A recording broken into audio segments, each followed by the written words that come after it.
Mission है, उनकी जो चाहत है, उस चाहत को पूरा करने के लिए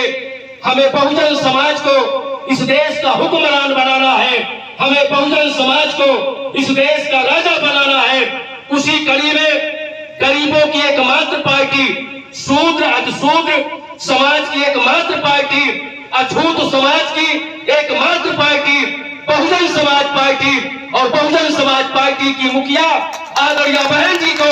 इस देश का प्रधानमंत्री बनाने के लिए अगर हम लोग छोटी बैठकों में बात को करते हैं, बड़ी बैठकों में बात को करते हैं, अपने चट्टी चौराहों पर बैठ करके माननीय बहन जी को प्रधानमंत्री बनाने की बात करते हैं, तो मेरे साथियों आप सब लोगों को चूंकि 3 महीने के अंदर आज 20 दिसंबर बीत गया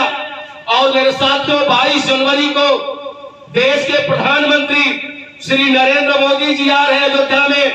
मंदिर का उद्घाटन करने और 22 जनवरी के बाद जनवरी के अंतिम सप्ताह में या फरवरी के प्रथम सप्ताह में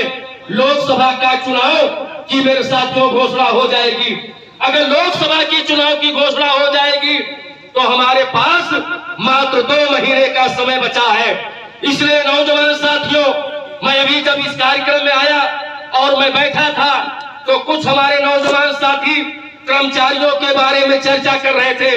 कोई कह रहा था कि पेंशन बहाल कराने के लिए कुछ लोग चंदा लेने आए हैं, उनकी रसीद कटवाना है, कुछ लोग और चर्चा कर रहे थे। मैं कहना चाहता हूं कि मेरे साथियों,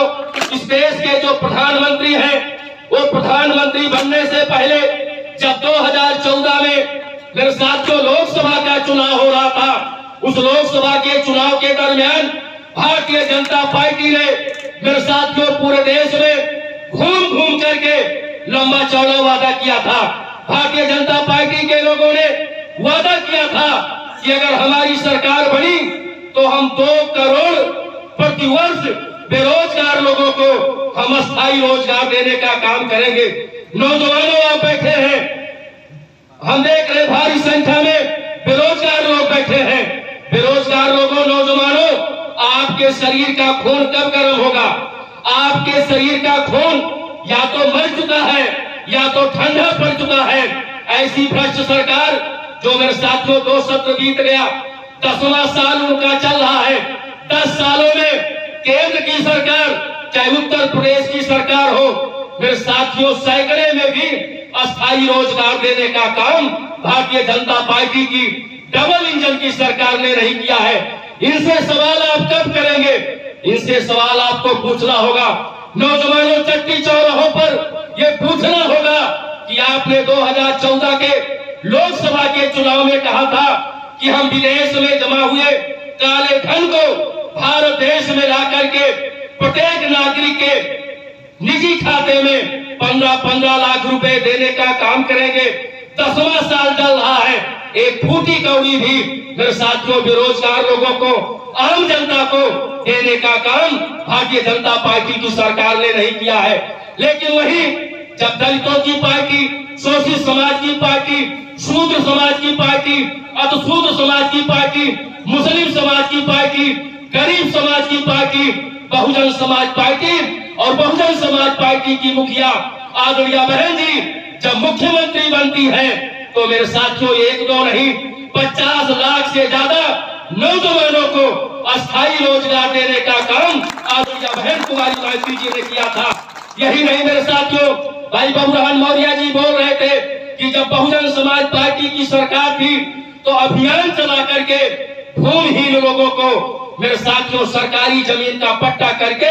उन्हें जमीन देने का काम अगर देश की आजादी में किसी पार्टी ने किया था तो उस पार्टी का नाम बहुजन समाज पार्टी है, उस नेता का नाम आदरणीय बहन कुमारी माइती जी है। इसलिए मेरे साथियों, मैं लंबी चौड़ी बात को आगे न बढ़ाते हुए मैं निवेदन करना चाहता हूं कि मेरे साथियों पूरे देश में अभी आदरणीय श्री महेंद्र प्रताप आनंद जी आपसे मुखातिब थे, कह रहे थे कि देश में इकलौती पार्टी बहुजन समाज पार्टी है जो भारतीय जनता पार्टी